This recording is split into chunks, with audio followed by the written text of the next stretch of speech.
안녕하세요. 부버지 김현민 기자입니다. 아직까지 클린스만 감독 체제에서 단 1승도 올리지 못하고 있는 대한민국 대표팀이 이번에는 같은 아시아 팀이죠. 중동의 강호 사우디아라비아 평가전을 치를 예정입니다. 한국 시간 9월 13일 새벽 1시 30분에 있을 예정인데요. 사우디 같은 경우는 최근 막대한 자본을 들여서 사우디 리그의 이제 스타 플레이어들, 외국의 스타 플레이어들을 상당히 많이 영입해서 눈길을 끌고 있기도 하고요.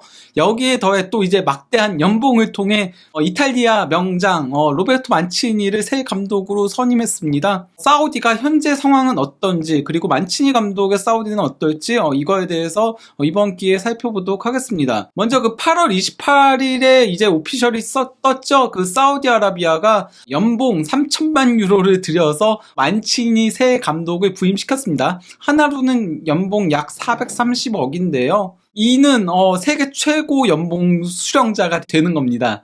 즉 야심차게 만치니를 데려왔다라고 할 수 있겠는데요. 그럼 만치니는 어떤 감독인가? 워낙 맨시티 감독도 했었고, 그 전에는 이제 인테르 감독도 하고 그러면서 좋은 성과들을 올렸던 감독이긴 한데요. 대표팀 경력만 놓고 보면은 그 2018년에 이제 이탈리아 대표팀 지휘봉을 잡았고요. 그리고 2021년에 유로 2020 우승을 견인을 했습니다.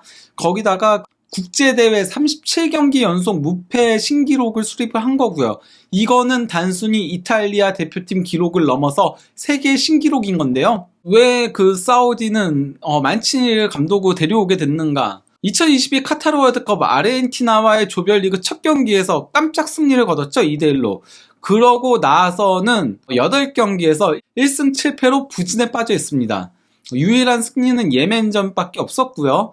이라크하고 오만한테 패한 것도 상당히 뼈아픈 패배라고 할 수 있죠. 거기다가 베네수엘라, 볼리비아 이 팀들은 이제 남미에서는 그래도 최하위권에 위치하는 팀이고요. 특히 볼리비아는 최근에 계속 남미에선 최하위를 하는 팀이죠. 코스타리카한테도 1대3으로 패했는데요. 물론 그 코스타리카전이 바로 만치니 감독의 감독 데뷔전이었습니다. 그러니까 1패는 만치니 감독 부임하고 나서도 패한 거라고 하지만은 그 전까지의 부진은 이제 그 전임 감독 게 문제라고 할 수 있는 건데요. 그러면 이제 그 전술이 어떻게 바뀌었는지, 그리고 선발 라인업은 어떻게 바뀌었는지에 대해서 조금 확인해 보려고 합니다. 이거는 그 아르헨티나전 당시의 선발 라인업인 건데요.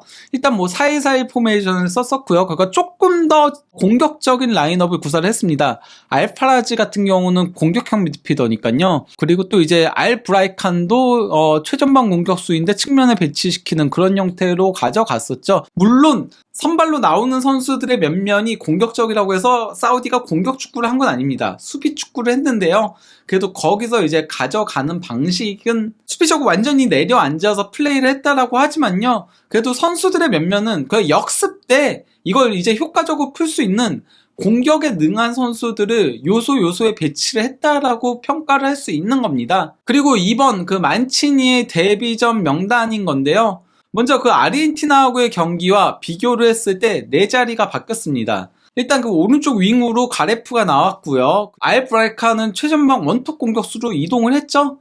그리고 또 이제 미드필더 자리에 변화가 큰데요. 이거는 이제 뒤에 조금 이유를 얘기해 드릴 겁니다. 어쨌건 미드필더 자리에 칸노 한 명 제외하고는 알파라지와 알말키 대신에 이제 알리 하자지와 알카이발리가 선발로 나왔습니다. 그리고 포백은 그래도 아르헨티나전과는 동일해요. 골문은 오아이스 골키퍼에서 아키디 골키퍼로 바뀌었는데요. 일단 포백은 전원 다 아릴랄 선수들입니다. 호흡을 최대한 맞추게 하기 위해서 변화를 안 줬다라고 할 수 있겠고요. 전체 선수들 중에서는 아릴랄 6명, 그리고 알 나스르 3명, 그리고 알 아흘리 1명, 알 에티파크 1명 이렇게 뽑혔다라고 할 수 있겠습니다. 조금 주목해보자면은 그래도 중원은 나름 수비 밸런스를 좀 잡으려고 노력을 했다라고 할 수 있는 거죠. 그러니까 공격형 미드필더 속성이 있는 선수는 없고요. 그리고 또 이제 알브라이칸이 최전방으로 가면서 좌우 윙포워드들도 전형적인 형태의 윙포워드들이 섰다라고 할 수 있겠습니다. 전임 감독보다는 조금 더 밸런스를 잡으려고 했다는 걸 확인할 수 있는 거죠. 그러면 경기 결과는 1대3 완패였지만 내용을 놓고 보면은 그래도 나름 상당히 괜찮은 편에 속했습니다. 점유율도 61대 39로 앞섰고요. 슈팅 숫자도 13대 10으로 3회가 더 많았습니다. 유효 슈팅도 7대 5로 앞섰고요. 이런 점을 고려하면은 사우디가 이겼어도 이상하지 않을 경기였다. 다만 코스타리카 골키퍼인 케일러 나바스가 환상적인 선방을 펼치면서 1대 3으로 패했다라고 할 수 있겠는데요. 공격 위협도 그래프를 놓고 보더라도 딱 그 경기 초반은 코스타리카가 주도를 했었죠. 사우디가 다시 주도를 많이 한 상태에서 전반전이 마무리됐고, 또 이제 후반전 초반부터 중반까지는 코스타리카가 조금 공격을 주도했으나 아예 그 이후로는 사우디가 압도한 거를 확인할 수 있죠. 즉 공격 위협 자체를 더 많이 한 것도 사우디긴 하고요. 무엇보다도 시간이 흐를수록 사우디의 경기력이 좋아졌다는 걸 확인할 수 있습니다. 거기다가 이제 그 코스타리카는 교체 카드를 5장을 활용하면서 최대한 선수들을 테스트하는 그런 성격을 많이 가져갔다면요. 만치니 감독은 교체 카드를 딱 2장만 썼어요. 이 얘기는 다양한 선수를 활용해보기보다는 현재 있는 선수들로 빨리 조직력을 맞춰가겠다는 포석처럼 보였다라고 할 수 있겠죠. 근데 이제 그 사우디 선수들이 뛰는 그 근간이라고 할 수 있는 사우디 리그 같은 경우는 이번 여름 이적 시장에서 말 그대로 폭풍 영입을 했었잖아요. 일단 뭐 사우디 리그 전체의 이적료 순 지출 자체가 8억 9천만 유로로 프리미어리그 약 13억 다음으로 두 번째로 많은 이적료 지출을 기록을 했습니다.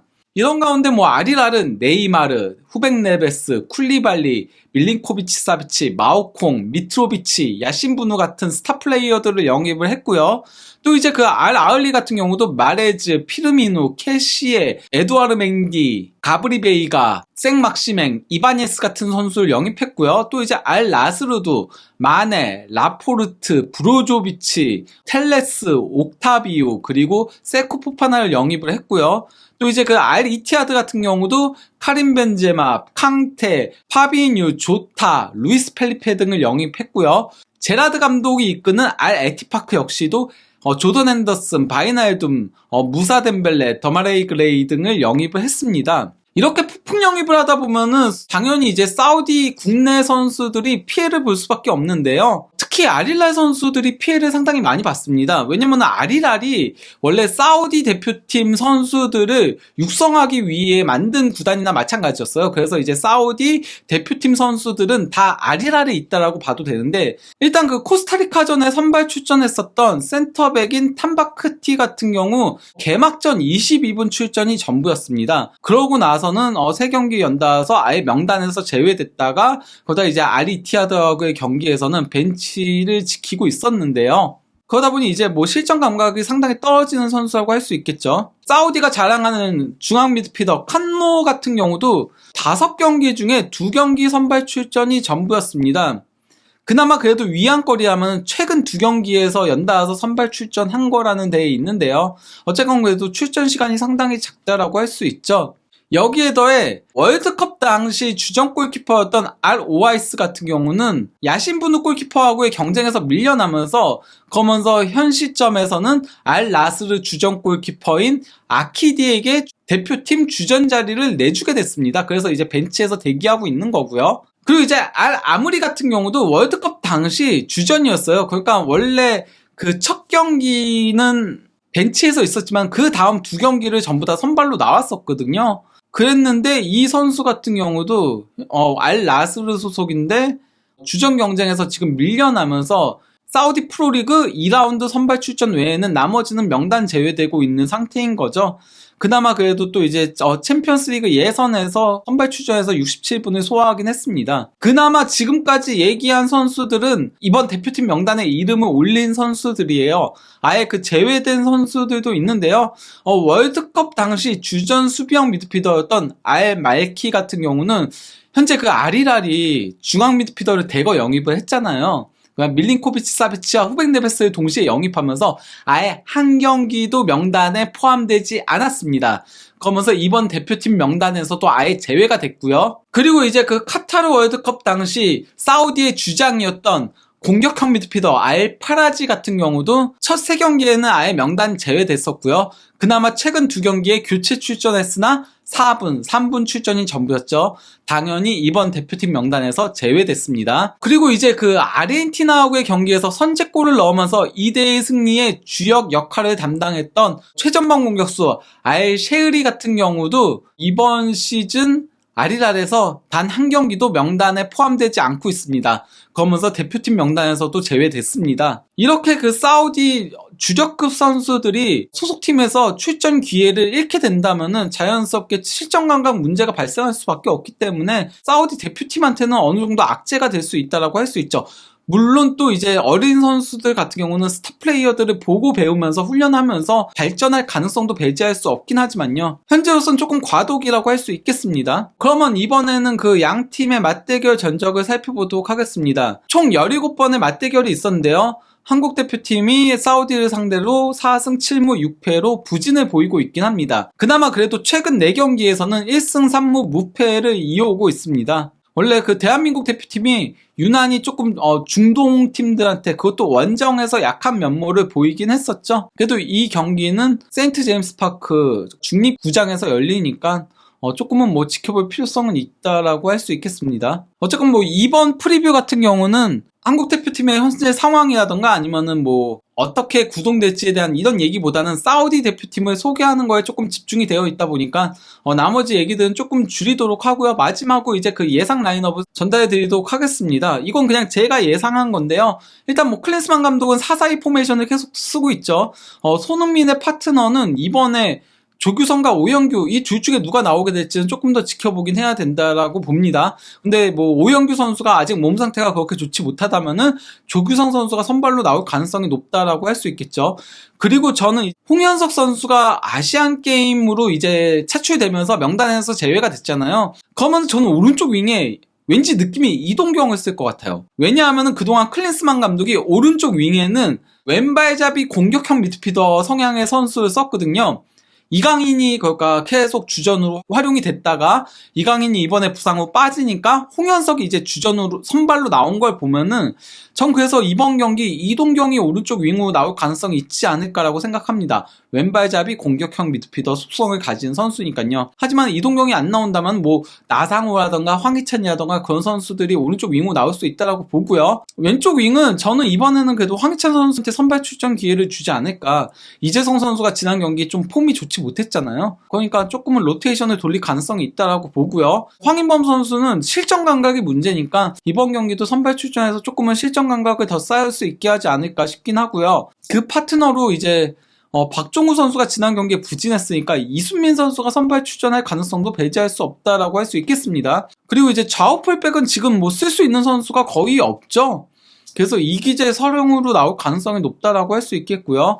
그리고 이제 김민재의 센터백 파트너로 김영권 아니면 정승현, 그리고 또 이제 김지수 선수도 나올 수 있지만은 뭐 정승현이 지난 경기에 괜찮은 모습을 보여줬으니까 정승현 아니면 기존 주전인 김영권 이 둘 중에 한 명이 나오면서 김민재의 위치가 조정이 되겠죠. 정승현과 나오면 왼쪽, 그리고 김영권과 나오면 오른쪽.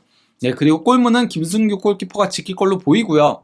사우디아라비아는 뭐 크게 변화는 없을 걸로 보여요. 다만 현 소속팀에서 주전이 아닌 선수들을 조금 빼본다면요, 칸노 대신에는 이 경기가, 그리고 또 이제 뭐 코스타리카가 아닌 대한민국이니까 조금은 공격형 미드필더 속성을 가진 알 라제이가 이제 선발로 나올 가능성을 배제할 수 없고요. 또 이제 그 센터백으로는 뭐 둘 다 주전은 아니지만은 탄바크티 대신에 이제 알 아무리가 나올 가능성도 있겠죠. 알 라제이도 현재 소속팀에서 주전이 아니에요. 지금 미드필더 쪽이 특히 주전으로 뛰는 선수가 얼마 없어요. 지금 그가 이번에 대표팀에 뽑힌 선수들 중에서는 하자지와 알카이바리 이 두 명밖에 없거든요. 그러니까 그 사우디는 지금 중앙 미드필더를 조금은 육성해낼 필요가 있겠다라고 할 수 있겠습니다. 너무 이번 이적 시장에서 중앙 미드필더만 영입을 너무 했어요, 사우디 팀들이. 그러니까 당연히 주전으로 뛸 수 있는 선수가 없다라고 할 수 있겠죠. 그러면 이쯤에서 대한민국의 다음 평가전 상대인 사우디아라비아에 대해 알아봤습니다. 앞으로 조금 더 자세한 소식들, 뭐 부상 관련된 소식들이라던가 뭐 추가적인 내용들이 있으면은 한준TV에서 프리뷰를 통해 알려드리도록 하겠습니다. 감사합니다.